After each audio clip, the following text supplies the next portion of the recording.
2 दिवसापासून संगमनेरचं वातावरण तापलेलं आहे. सगळ्यांना माहिती आहे, घटनाक्रम सगळ्यांना माहिती आहे. पण मंडळी, तो घटनाक्रम तशा अर्थानं फार चुकीच्या पद्धतीनं महाराष्ट्रभर पसरतोय. संगमनेर तालुक्याची मोठी बदनामी खरी अर्थानं या निमित्तानं होते.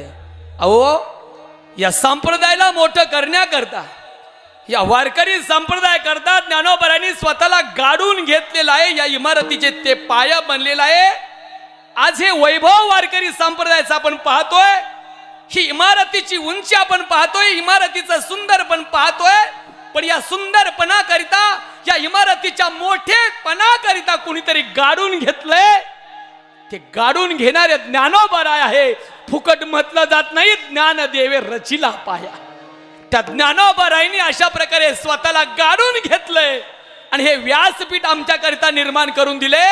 याच व्यासपीठाच्या माध्यमातून समाजामध्ये प्रेम पेरायचंय, आपुलकीनं समाज एकत्रित जमा करायचा आहे, बंधुभाव त्यांच्यामध्ये नांदला पाहिजे. ही रास्त भूमिका माझ्या ज्ञानोबराय तुकोबरायांची आहे. पण एक लक्षात घ्या, यात असणाऱ्या स्टेजवरून, यात असणाऱ्या नारदाच्या गादीवरून जर खऱ्या अर्थानं विष पेरण्याचं जर काम होत असेल तर समोरचे सुद्धा विषाचीच प्रतिक्रिया येणार आहे.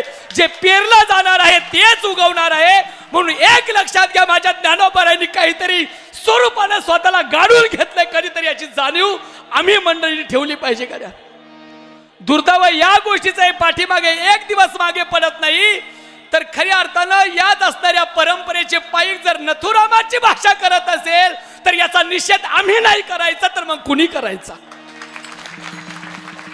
मी कुणाच्या पक्षावर मला बोलायचं नाही, कुणाच्यावर टिप्पणी करायची नाहीये. पण हे स्टेज ते नाहीये, हे वातावरण ते नाहीये, ही जागा ती नाहीये. त्याच्याकरता विशिष्ट अशा प्रकारची जागा आहे, त्याच्याकरता विशेष अशा प्रकारची आंदोलन करण्यासाठी जागा आहे. समोरच्यानं मर्यादा ठेवली नाही असं जर तुमचं उत्तर असेल, पण मला एक सांगायचंय, आम्ही पहिल्यांदा मर्यादा पाळली का या जागेची? आम्ही पहिल्यांदा खऱ्या अर्थानं अवलोकन केलं पाहिजे. आम्ही त्याचे खऱ्या अर्थानं जबाबदार खऱ्या अर्थानं आहोत. म्हणून सर्वस्वी जबाबदारी आम्हा कीर्तनकारांची आहे, आमच्या संप्रदायातल्या लोकांची आहे.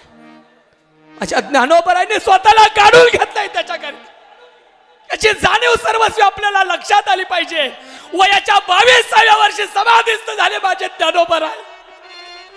माझ्या तुकोबरायांनी जगाचा विचार केला, समाजाच्या हिताचा विचार केला.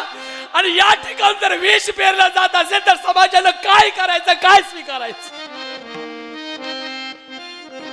आम्ही संस्थेचे पायी का?